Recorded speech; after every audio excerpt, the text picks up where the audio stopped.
Happy Occupational Therapy Month. We want to send a big thank you to our VA occupational therapists for advancing the health, well-being, and quality of life for the veterans and caregivers we serve. Occupational therapists help veterans develop, recover, improve, and sustain the skills needed for daily living and working. They help veterans heal and rebuild their confidence that unlock new abilities and possibilities.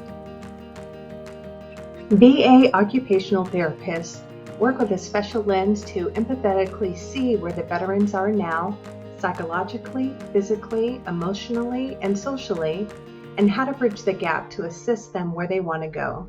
In short, they make a meaningful difference in the lives of our veterans and caregivers.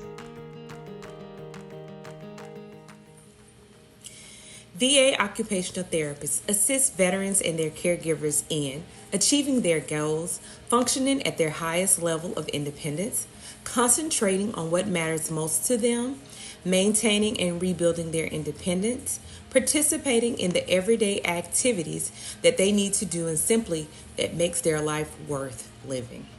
We want to acknowledge our VA occupational therapists and caregiver support, Dr. Ramey Williams and Tanya Mena, for the expert in helping veterans perform the occupations they need and want to do every day. Happy Occupational Therapy Month.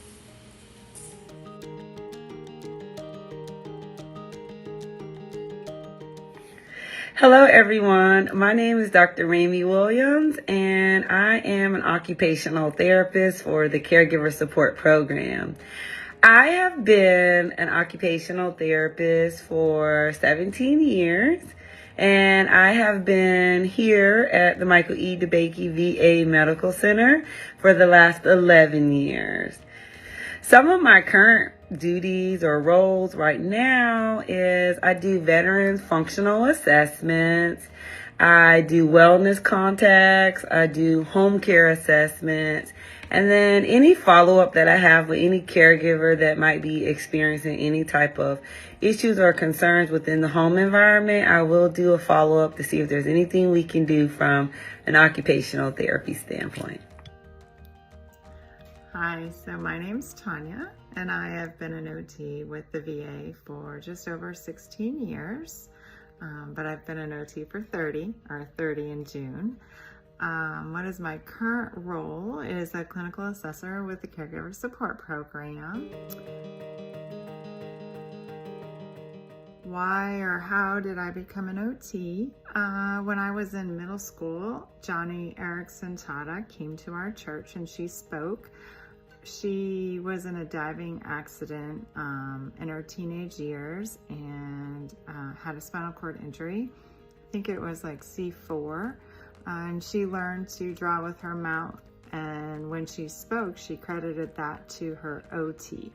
I had never heard of OT. I thought that sounded really fun. It sounded cool, kind of different, something, exciting to do. So that's when I checked it out. And really, she's why I'm an OT. And when stuff got hard in college, I pulled out her book and kind of read that to kind of encourage me. I became an occupational therapist because I had the pleasure of working with an occupational therapist my junior year in high school and also my senior year in high school when my grandmother was diagnosed with end-stage glaucoma. She was completely blind, and the occupational therapist used to come to our home. She would train us, and she also modified our home so that my grandmother was able to cook, do her laundry, and shower by herself when we were not at home. And so just watching the occupational therapist work closely with my family members sparked my interest in occupational therapists. And that's when I began to set out to see what could I do to be a part of this wonderful profession.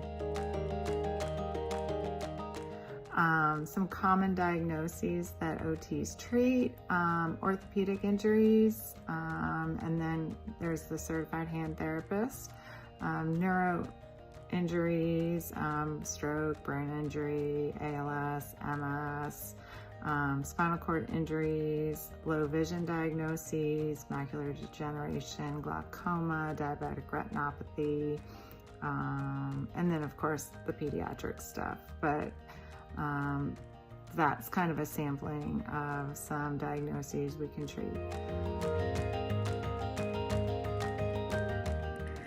You should see an occupational therapist when you feel like you are having difficulties with your activities of daily living or your self-care skills, or if you've had any type of minor or major setback, whether it's a stroke, a knee replacement or hip replacement.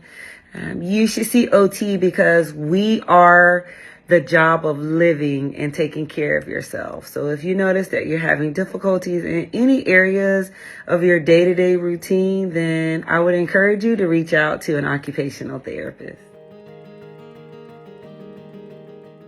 What is my favorite thing about being an OT? I think just the ability to be creative, the ability to meet the patient where they are, to be able to do what's important to them and feel that you've made an impact on their life and what's important to them, and help them somehow be more independent at home or in an environment that's important to them.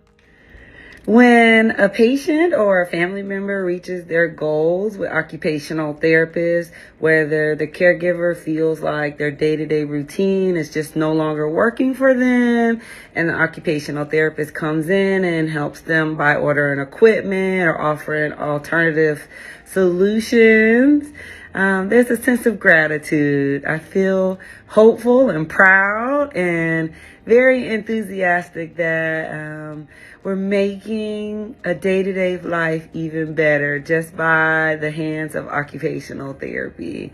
So I feel hopeful, and I love this profession, and I couldn't choose a better one to go with.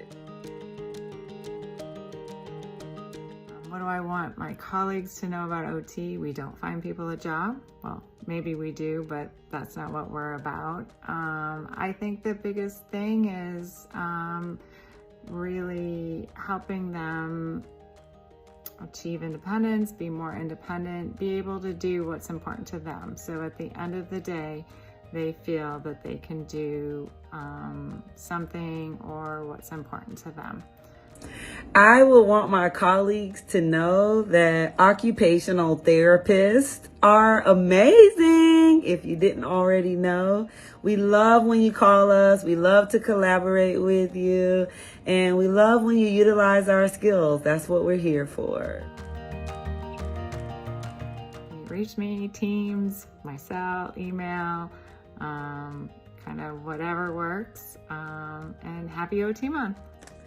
Well, if you're looking for me, you can reach me at the Caregiver Support Program here in Houston.